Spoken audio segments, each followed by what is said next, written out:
اس کے پچھلے گناہ معاف کر دیے جائیں گے۔ رمضان وہ مہینہ ہے جس میں قرآن نازل ہوا جو لوگوں کے لیے سراپا ہدایت ہے۔ برکتوں و رحمتوں کا سائبان تحفہ رمضان۔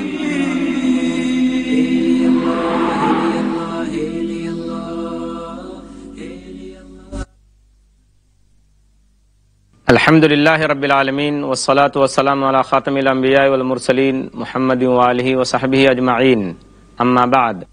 رب اشرح لی صدری ویسر لی امری واحلل عقدۃ من لسانی یفقہوا قولی۔ ناظرین کرام، تحفہ رمضان کی اس 7ویں نشست میں آپ تمام حضرات کا استقبال ہے۔ السلام علیکم ورحمۃ اللہ وبرکاتہ۔ آج کی اس نشست میں ہم بات کریں گے کچھ اپنے نونہالوں کے بارے میں۔ ناظرین کرام، جو بچے نابالغ ہیں، گرچہ ان کے اوپر رمضان المبارک کے روزے ابھی فرض نہیں ہوئے ہیں، لیکن بہتر یہ ہے کہ روزے کا عادی بنانے کے لیے 7-8 برس کے بچوں سے کبھی کبھار روزہ رکھوایا جائے، تاکہ ان کے لیے یہ فرض مشکل نہ ہو، کیونکہ یہ بچے جب بالغ ہو جائیں گے تو اس وقت ان کے لیے روزہ رکھنا مشکل نہیں ہوگا۔ اللہ کے رسول صلی اللہ علیہ وسلم نے نماز کے لیے بھی یہی حکم دیا ہے۔ عن عمرو بن شعیب عن ابیہ عن جدہ رضی اللہ عنہما قال قال رسول اللہ صلی اللہ علیہ وسلم مروا اولادکم بالصلاة وهم ابناء 7 واضربوهم علیہا وهم ابناء 10 سنین وفرقوا بینہم فی المضاجع۔ سنن ابو داؤد، حدیث نمبر 495۔ اس حدیث کا ترجمہ یہ ہے، نبی اکرم صلی اللہ علیہ وسلم نے فرمایا کہ اے لوگو، اے مسلمانوں، تمہارے بچے جب 7 سال کے ہو جائیں تو انہیں نماز پڑھنے کا حکم دو، اور 10 سال کی عمر کو پہنچنے کے بعد اگر وہ نماز کی پابندی نہ کریں تو ان کے ساتھ سختی سے پیش آؤ، ان کی پٹائی کرو، اور اس عمر میں یعنی 10 سال کی عمر کو پہنچنے کے بعد ان کے بستر الگ کر دو۔ اس حدیث کا منشا اور اس حدیث کا مقصد بھی بچوں کی تربیت کرنا ہے، تاکہ بچے کم عمر ہی میں نماز کے پابند ہو جائیں اور بعد میں نماز سے کوئی غفلت اور بے توجہی نہ کریں۔ صحابہ کرام کے بارے میں حدیث کی کتابوں میں ملتا ہے کہ یہ حضرات اپنے بچوں کو بچپن ہی سے روزے رکھواتے تھے، حتیٰ کہ ان کے بچے جب بھوک اور پیاس کی وجہ سے پریشان ہوتے یا روتے تو یہ حضرات ان کے لیے کھلونے بنا کر ان بچوں کو پیش کرتے اور ان کا دھیان کھلونوں کی طرف بٹا دیتے، اور اس طریقے سے بھوک کی طرف سے ان کی توجہ ہٹ جاتی تھی۔ عن الربیع بنت معوذ رضی اللہ عنہ قالت ارسل النبی صلی اللہ علیہ وسلم غداة عاشوراء الى قرى الانصار من اصبح مفطرا فلیتم بقیۃ یومہ ومن اصبح صائما فلیصم قالت فكنا نصومه بعد ونصوم صبیاننا ونجعل لهم اللعبة فاذا بكى احدهم على الطعام اعطيناه ذلك حتی یکون عند الافطار۔ صحیح بخاری کتاب الصوم، باب صوم الصبیان، حدیث نمبر 1960۔ اس حدیث کا ترجمہ یہ ہے، ربیع بنت معوذ عفراء رضی اللہ تعالی عنہ ایک صحابیہ ہیں، وہ روایت کرتی ہیں، بیان کرتی ہیں کہ اللہ کے رسول صلی اللہ علیہ وسلم نے عاشوراء یعنی محرم کی 10 تاریخ کو مدینے کی بستیوں میں صبح سویرے اپنا قاصد بھیج کر یہ اعلان کرایا کہ جس شخص نے کچھ کھا پی لیا ہے تو اسے چاہیے کہ بقیہ دن وہ کچھ بھی کھائے نہ پیے، اور جس شخص نے اس حال میں صبح کی ہے کہ اس نے کچھ نہیں کھایا ہے، اس نے روزے سے صبح کی ہے، تو وہ روزہ رکھے ہی۔ یہ صحابیہ بیان کرتی ہیں کہ اس کے بعد ہم عورتیں روزہ رکھتی تھیں اور اپنے بچوں سے بھی روزہ رکھواتی تھیں، اور ہم اپنے بچوں کے لیے روئی کے کھلونے بناتی تھیں جن سے وہ بچے کھیلتے۔ جب ان کو بھوک لگتی یا پیاس لگتی اور وہ بھوک اور پیاس کی تکلیف محسوس کرتے تو ہم اپنے بچوں کو یہ کھلونے دیتے تھے، یہاں تک کہ افطار کا وقت ہو جاتا۔ ناظرین کرام، آپ محسوس کر سکتے ہیں اس حدیث سے کہ صحابہ کرام کی عورتوں کو کتنا شوق تھا کہ وہ جس طریقے سے روزے رکھتی تھیں ان کے چھوٹے چھوٹے معصوم بچے بھی روزہ رکھیں۔ سچ کہا ہے حفیظ جالندھری رحمت اللہ علیہ نے کہ یہی مائیں تھیں جن کی گود میں اسلام پلتا تھا، یہی مائیں تھیں جن کی گود میں اسلام پلتا تھا، انہی گودوں میں انسان نور کے سانچے میں ڈھلتا تھا۔ میں ایک اور واقعہ سناؤں. علامہ ذہبی رحمۃ اللہ علیہ نے ایک واقعہ نقل کیا ہے عبداللہ ابن ابی الحذیل تابعی کے واسطے سے کہ حضرت عمر رضی اللہ تعالیٰ عنہ کی خلافت کے زمانے میں ایک بوڑھے شخص کو لایا گیا رمضان المبارک کے دنوں میں، جو روزے سے نہیں تھا، جس نے شراب پی رکھی تھی اور وہ شراب کے نشے میں تھا. حضرت عمر رضی اللہ تعالیٰ عنہ کے سامنے جب وہ شخص حاضر ہوا ہے تو حضرت عمر رضی اللہ تعالیٰ عنہ غصے میں لال پیلے ہو گئے اور فرمایا کہ تیرا ستیہ ناس ہو، تم نے روزہ نہیں رکھا ہے اور اتنا بڑا جرم کیا ہے کہ تم نے رمضان جیسے مبارک دن میں شراب پی رکھی ہے. تم کو معلوم ہونا چاہیے کہ ہمارے ہاں چھوٹے چھوٹے بچے روزہ رکھتے ہیں. امام بخاری رحمۃ اللہ علیہ نے اس واقعے میں اتنا اضافہ کیا ہے، اتنا اور بڑھایا ہے کہ حضرت عمر رضی اللہ تعالیٰ عنہ نے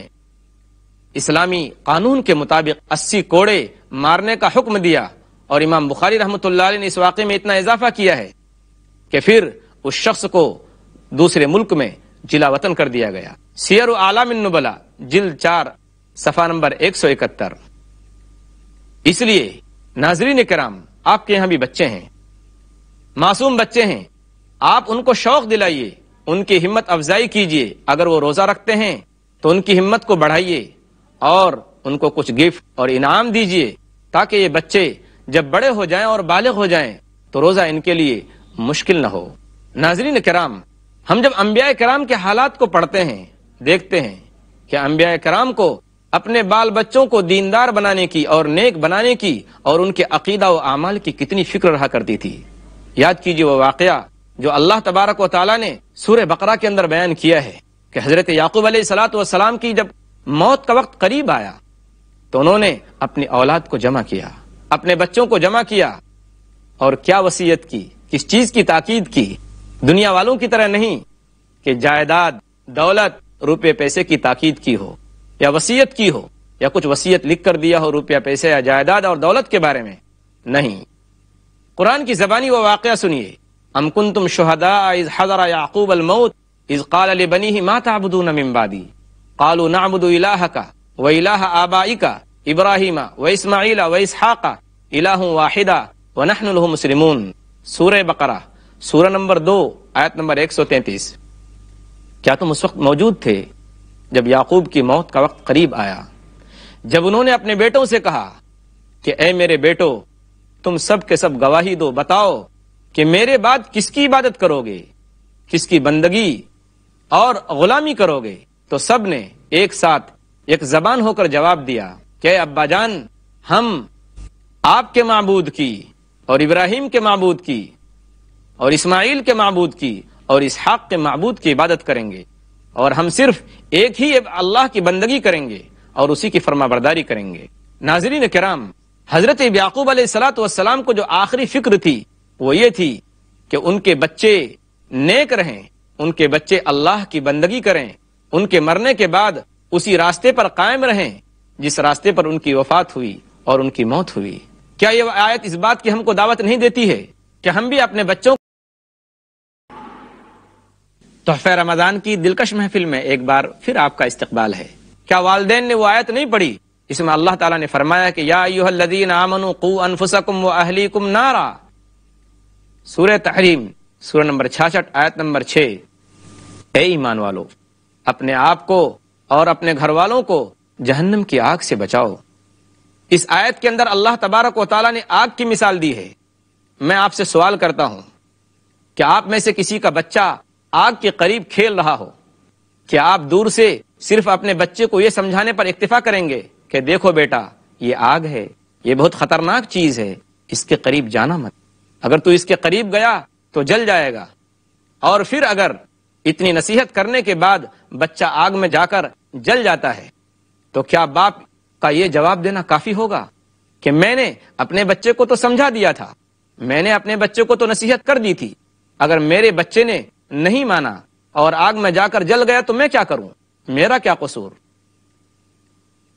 اللہ تبارک و تعالیٰ نے اس آیت کے اندر آگ کی مثال دے کر کہا ہے کہ جب تم اپنے بچے کے لیے دنیاوی آگ سے بچانے کے لیے اپنے بچے کو صرف نصیحت کرنے پر اکتفا نہیں کرتے ہو، بلکہ دوڑ کر اپنے بچے کو اپنی گود میں لے کر اس کو آگ سے بچاتے ہو، تو جہنم کی آگ سے بچانے کی تم کو کتنی زیادہ فکر کرنی چاہیے۔ اس لیے صرف یہ کہہ دینا کافی نہیں، جیسا کہ عام طور پر آج کل ماں باپ کہتے ہیں کہ میں نے اپنے بچے کو تو سمجھا دیا، میں نے اس کو نصیحت کر دی، میں نے تو اس کو روزہ رکھنے کے لیے کہا، اگر وہ روزہ نہیں رکھتا ہے تو میں کیا کروں؟ تو اللہ تبارک و تعالیٰ نے آگ کی مثال دے کر سمجھایا ہے کہ دنیا کی آگ سے بچانے کے لیے تم جتنی زیادہ فکر کرتے ہو، اس سے زیادہ کہیں اس بات کی فکر کرنی ہے کہ تمہارا بچہ جہنم کی آگ سے کیسے بچ جائے، کہ جس طریقے سے تم خود نیک عمل کر کے اپنے آپ کو جنت کا مستحق قرار دو، اسی طریقے سے اپنے بچوں کو دیندار اور نیک بناؤ تاکہ تمہارے بچے بھی جنت کے مستحق ہو سکیں اور جہنم سے ان کو نجات مل سکے۔ آپ واقعہ یاد کیجئے حضرت ابراہیم علیہ الصلوۃ والسلام کا، کہ حضرت ابراہیم علیہ الصلوۃ والسلام کو اپنے بچوں کو دیندار اور نیک بنانے کی کتنی فکر تھی۔ وَإِذْ قَالَ إِبْرَاهِيمُ رَبِّ اجْعَلْ هَٰذَا الْبَلَدَ آمِنًا وَاجْنُبْنِي وَبَنِيَّ أَن نَّعْبُدَ الْأَصْنَامَ رَبِّ إِنَّهُنَّ أَضْلَلْنَ كَثِيرًا مِّنَ النَّاسِ فَمَن تَبِعَنِي فَإِنَّهُ مِنِّي وَمَنْ عَصَانِي فَإِنَّكَ غَفُورٌ رَّحِيمٌ رَبَّنَا إِنِّي أَسْكَنتُ مِن ذُرِّيَّتِي بِوَادٍ غَيْرِ ذِي زَرْعٍ عِندَ بَيْتِكَ الْمُحَرَّمِ رَبَّنَا لِيُقِيمُوا الصَّلَاةَ۔ سورہ ابراہیم سورہ نمبر 14 آیت نمبر 35، 36 اور 37۔ اور اس وقت کو یاد کرو جب ابراہیم علیہ الصلوۃ والسلام نے کہا وَإِذْ قَالَ إِبْرَاهِيمُ رَبِّ اجْعَلْ هَٰذَا الْبَلَدَ آمِنًا، اور اے اللہ اس شہر کو تو امن اور سلامتی کا گہوارہ بنا، اور اے اللہ مجھے اور میری اولاد کو بتوں کی پرستش اور بتوں کی پوجا کرنے سے ہماری حفاظت فرما۔ اے مولا کریم، ان بتوں نے بہت سارے لوگوں کو گمراہ کر دیا ہے، لہذا جس شخص نے میری اطاعت کی، میرا اتباع کیا، وہ مجھ میں سے ہے، اور جس نے میری نافرمانی کی تو تو معاف کرنے والا اور رحم کرنے والا ہے۔ اے میرے مولا، میں نے اپنی اولاد کو اور اپنے گھر والوں کو یہاں اس لیے بسایا ہے خانہ کعبہ کے قریب تاکہ میری اولاد، میرے گھر والے نماز کی پابندی کریں۔ آپ جانتے ہیں کہ بچپن کی اس تربیت کا نتیجہ کیا ظاہر ہوا؟ مشہور واقعہ ہے حضرت اسماعیل علیہ الصلوۃ والسلام کا، کہ جب حضرت ابراہیم علیہ الصلوۃ والسلام نے اپنے بیٹے سے کہا کہ میرے رب نے مجھے خواب کے اندر حکم دیا ہے کہ میں تجھے ذبح کروں، تو تمہاری کیا رائے ہے؟ تو بچے کا جواب کیا تھا؟ ستجدنی انشاء اللہ من الصابرین، سورہ صافات سورہ نمبر 37 آیت نمبر 102۔ کیا ابا جان، اللہ تبارک و تعالیٰ نے آپ کو جس بات کا حکم دیا ہے اسے کر گزریے، انشاءاللہ آپ مجھے برداشت کرنے والوں اور صبر کرنے والوں میں سے پائیں گے۔ اسی لیے علامہ اقبال نے اس واقعے کی تصویر کشی اس طرح سے کی، یہ فیضان نظر تھا یا کہ مکتب کی کرامت تھی؟ یہ فیضان نظر تھا یا کہ مکتب کی کرامت تھی؟ سکھائے کس نے اسماعیل کو آداب فرزندی؟ حضرت اسماعیل علیہ الصلوۃ والسلام کو کس نے بتایا کہ باپ کا ادب اس طریقے سے کیا جاتا ہے اور باپ کی بات کا جواب اس طرح سے دیا جاتا ہے؟ ظاہر بات ہے نظر حضرت ابراہیم علیہ الصلوۃ والسلام کی تھی اور مکتب یا مدرسہ ان کی ماں کی گود تھا۔ ناظرین کرام، جہاں ہم دیکھتے ہیں آج کے سماج میں اور آج کی سوسائٹی میں کہ اکثر ماں باپ اپنی اولاد کے بارے میں بے توجہی اور غفلت برتتے ہیں، اس لیے بہتر یہ ہے کہ ابھی تھوڑی سختی کر کے، تھوڑی تنبیہ کر کے ان کو دیندار بنائیں، خصوصاً نماز و روزے کا پابند بنائیں، اس لیے کہ اگر آپ نے ابھی سے ان کو نماز و روزے کا پابند بنایا تو آگے چل کر یہ بچے خود بخود دین کے راستے پر چلنا شروع کر دیں گے۔ جس طریقے سے ماں باپ کے لیے ضروری ہے کہ اپنے بچوں کے لیے کھانے پینے کا انتظام کریں اور ان کی ضروریات کی سامان کا انتظام کریں، اس سے کہیں زیادہ ضروری یہ ہے کہ وہ اپنے بچوں کو نیک اور دیندار بنانے کی فکر کریں۔ اس سے کہیں زیادہ ضروری یہ ہے کہ وہ اپنے بچوں کو دیندار اور نیک بنانے کی اور بہتر اخلاق اپنانے کا انتظام کریں۔ حدیث یاد کیجئے جس میں اللہ کے رسول صلی اللہ علیہ وسلم نے فرمایا کہ ہر شخص ذمہ دار ہے، ماں باپ ذمہ دار ہیں اپنے بچوں کو نیک اور دیندار بنانے کا۔ عن ابن عمر رضی اللہ عنہما قال قال رسول اللہ صلی اللہ علیہ وسلم الا کلکم راع وکلکم مسئول عن رعیتہ فالامام الاعظم الذي راع على الناس هو مسئول عن رعیتہ والرجل راع على اهل بيته وهو مسئول عن رعیتہ والمرأة راعية على اهل بيت زوجها وولده وهي مسئولة عنهم والعبد راع على مال سيده وهو مسئول عنه الا فکلکم راع وکلکم مسئول عن رعیتہ۔ صحیح بخاری کتاب الاحکام حدیث نمبر 7137۔ اس حدیث کا ترجمہ یہ ہے، نبی اکرم صلی اللہ علیہ وسلم نے فرمایا کہ سن لو، خبردار ہو جاؤ، آگاہ ہو جاؤ کہ تم میں سے ہر شخص ذمہ دار ہے، اور ہر شخص سے اس کے ماتحت میں جو لوگ ہیں اس کی نگرانی میں جو لوگ کام کر رہے ہیں ان کے بارے میں قیامت کے دن سوال کیا جائے گا، ان کے بارے میں قیامت کے دن پوچھا جائے گا۔ سنو، جو امام ہے، جو بڑا ہے، جو امام وقت ہے، جو لوگوں کا نگہبان ہے، جو لوگوں کی ذمہ داری ہے، اس سے اس کی رعیت کے بارے میں پوچھا جائے گا، اور انسان سے، آدمی سے، اس کے گھر والوں کے بارے میں پوچھا جائے گا، اور عورت سے، اس کے شوہر اور اس کی اولاد کے بارے میں قیامت کے دن سے، جو غلام اور نوکر ہے اس سے اس کے آقا کے مال کے بارے میں قیامت کے دن پوچھا جائے گا۔ خبردار ہو جاؤ، تم میں سے ہر شخص ذمہ دار ہے، اور ہر شخص سے اس کے ماتحت میں جو لوگ رہتے ہیں، جو نگرانی میں کام کر رہے ہیں، ان کے بارے میں قیامت کے دن پوچھا جائے گا۔ کیا یہ حدیث ہم کو اس بات کی طرف دعوت نہیں دیتی کہ ہم اپنے بچوں کو نیک بنائیں، اپنے بچوں کی اخلاقی تربیت کریں، اپنے بچوں کو دیندار بنائیں، ان کو دینی مجلسوں میں لے جائیں اور ان کو نیک لوگوں کی صحبت میں بیٹھنے کو کہیں؟ کیا پیاری حدیث ہے جس میں ہے کہ اللہ کے رسول صلی اللہ علیہ وسلم ایک دن تشریف فرما ہیں، ایک عورت ایک بچے کو اپنے پاس بلا رہی ہے، نبی اکرم صلی اللہ علیہ وسلم یہ پورا ماجرا دیکھ رہے ہوتے ہیں۔ وہ عورت اس بچے سے کہتی ہے کہ آؤ، تم میری گود میں آؤ، تم میرے پاس آؤ تو میں تجھے کھجور دوں گی۔ آپ صلی اللہ علیہ وسلم نے اس عورت کی یہ بات سن لی۔ آپ صلی اللہ علیہ وسلم نے اس خاتون سے پوچھا کہ کیا واقعی تمہاری نیت اس بچے کو کچھ دینے کی تھی، یا صرف یوں ہی بہلا رہی تھی، یا صرف ایسے ہی بہلانے کے واسطے، اپنے قریب بلانے کے واسطے ایسا کہہ رہی تھی؟ اس عورت نے کہا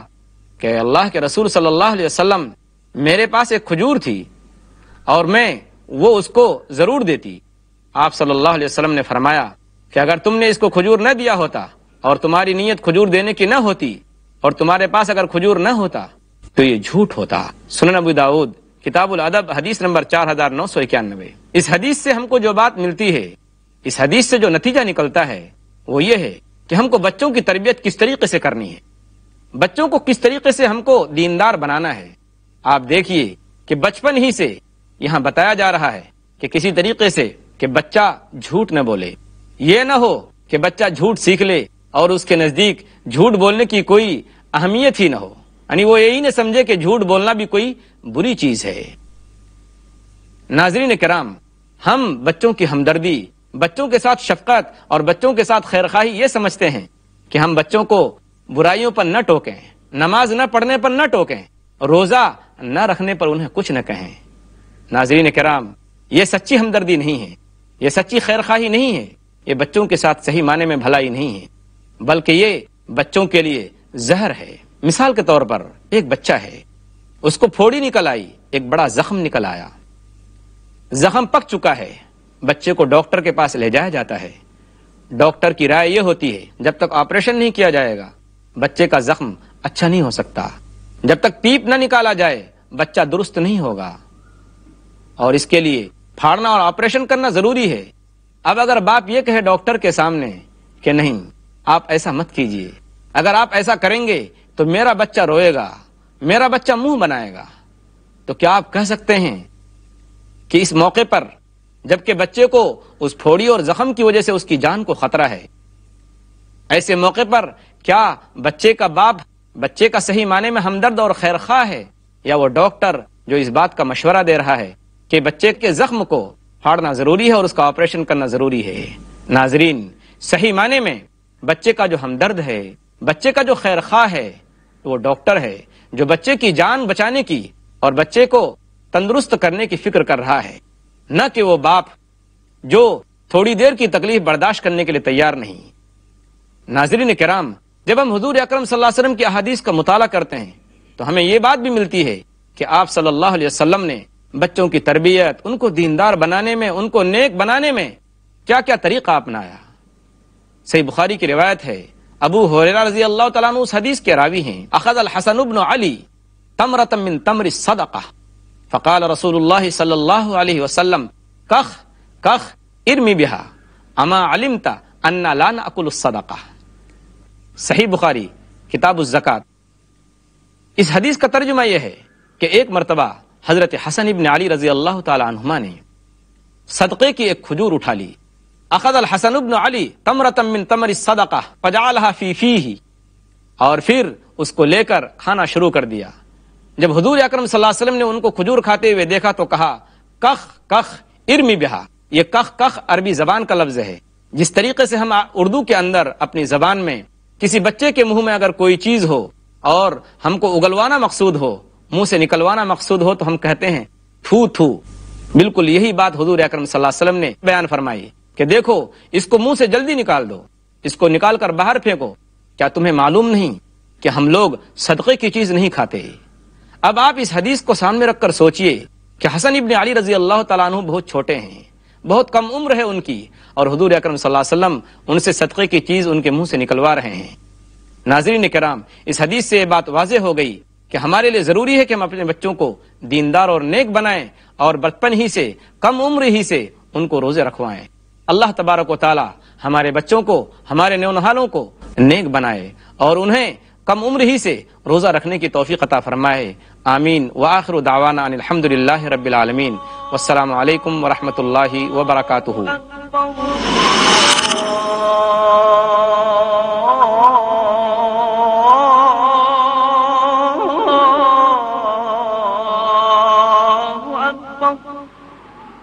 أشهد أن لا